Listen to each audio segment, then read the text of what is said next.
Okay, so you open Fusion, you're going to need to update it. You're going to go into Insert, Canvas. You're going to select the photo you want to use. You're going to select one of the planes, and you can see there's 3 planes.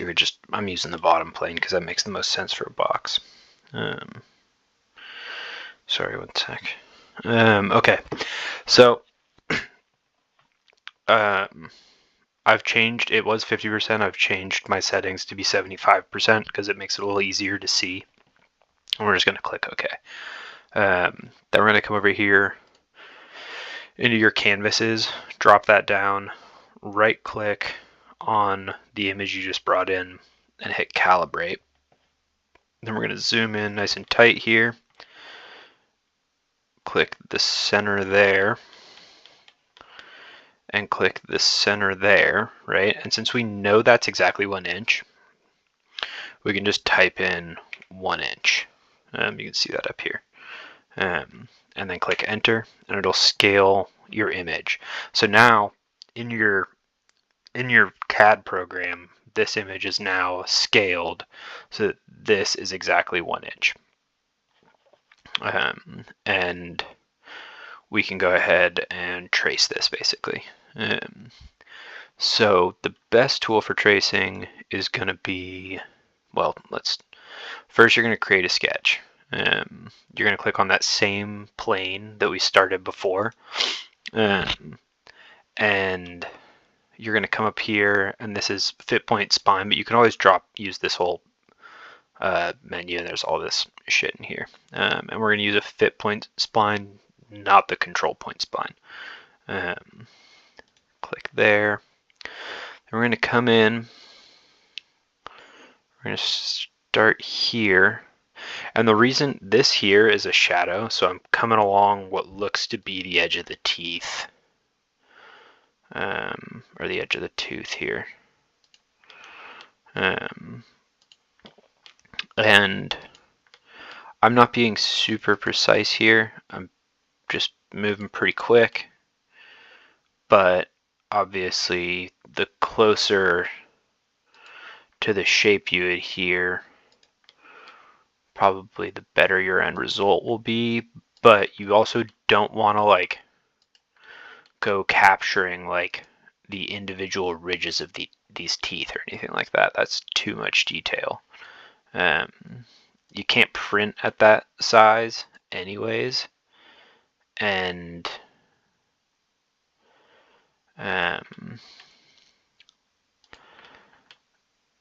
you'll find that the offset tool won't want to create that geometry. So you'll see here the curve doesn't want to line up, so I'm just going to go ahead and click OK at that point, and then I can just click on my old point and I can just restart my spline. Yeah,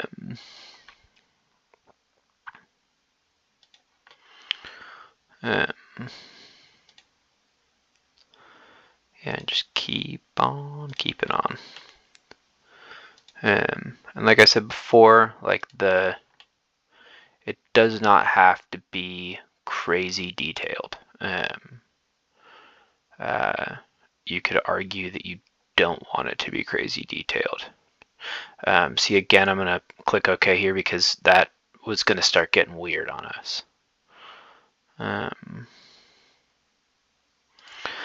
Right, we'll just keep on following this line.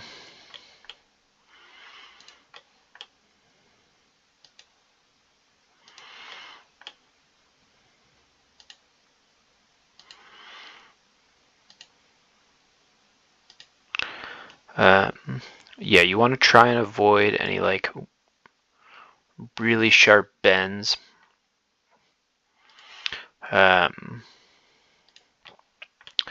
Because they will lead to problems with your offset, which you'll see here in a minute.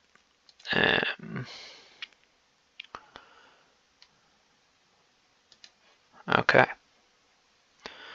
And I am happy with that. So you see how this got like paled out blue in the middle here? That means that we've created a complete ring, right? So everything that's inside of that ring is now kind of like a field. So our next move here is going to just be zoom out, make sure we like it. I'm happy with that for the purposes of what we're doing here.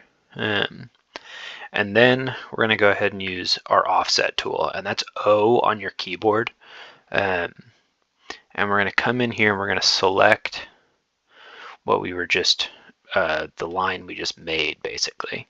Now we're working in inches, but generally for 3D printing, you want to be working in millimeters because everything in the 3D printer world is in millimeters.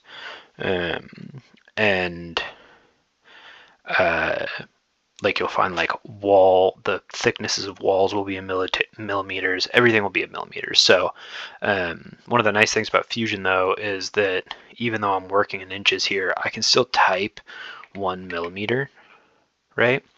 And it'll just automatically convert that for me. So I just typed 1 millimeter and you can see that offset tool basically just made like a slightly larger version of the line I just drew. Now, you'll have to tinker with fitment because fitment is like a dark art. Like sometimes you'll just find that like you never want things to be the exact size. Like if you're trying to fit something into another thing, they can't be the same. The hole can't be the same size as the peg. Basically, you have to have a little bit of a tolerance there to allow it. So I'm just doing 1 millimeter here because it's an easy round number. We could do 0.5 millimeters, and that's a little tighter,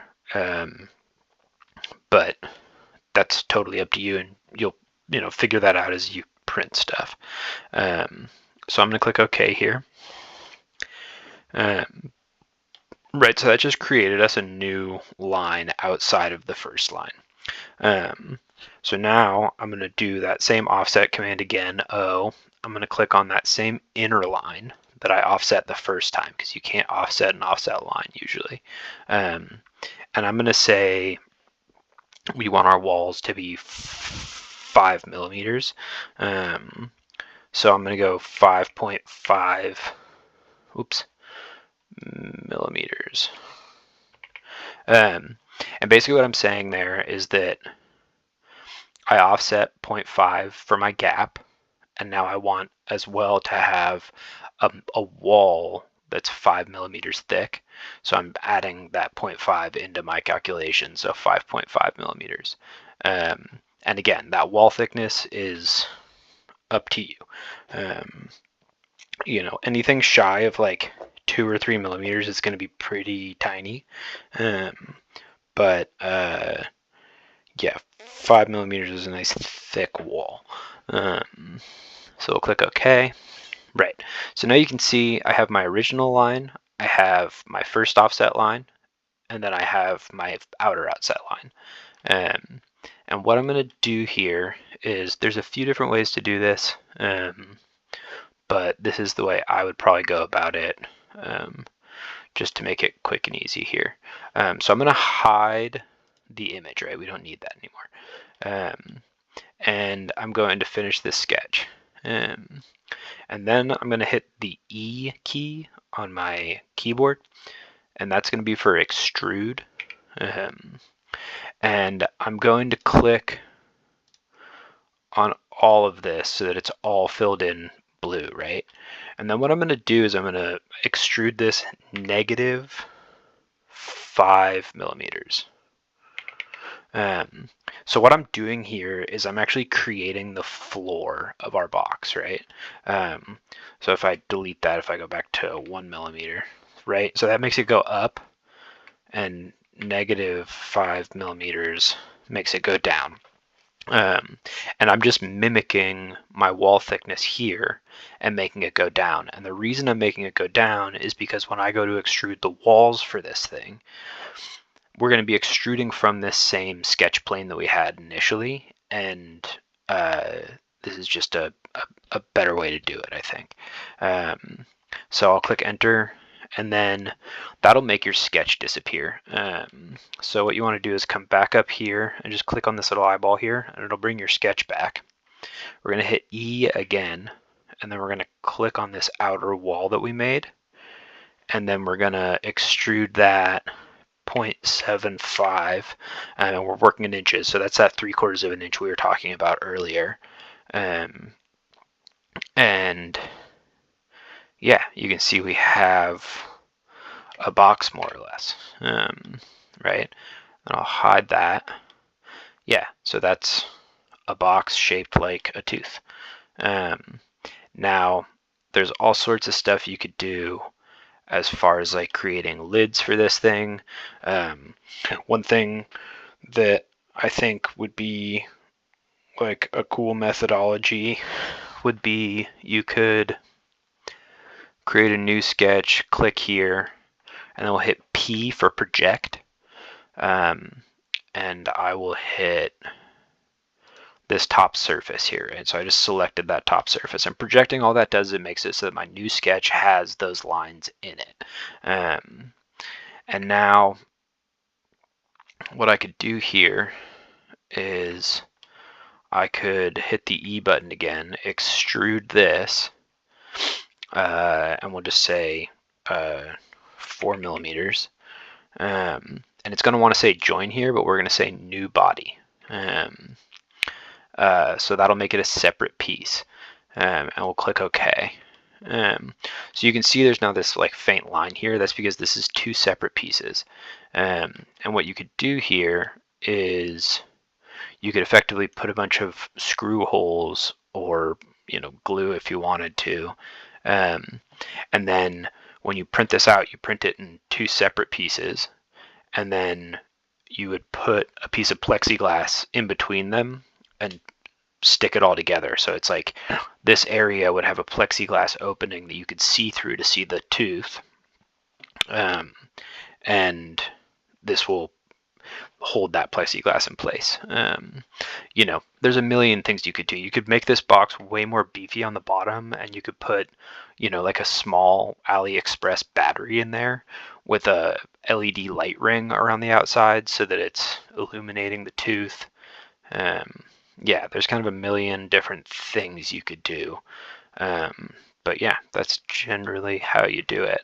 I know you got clear filament, but I think what you'll find with the clear filament is that it's not that clear. It's more like a frosted glass window. But it still allows for some pretty cool effects. But yeah, that's pretty much how it's done.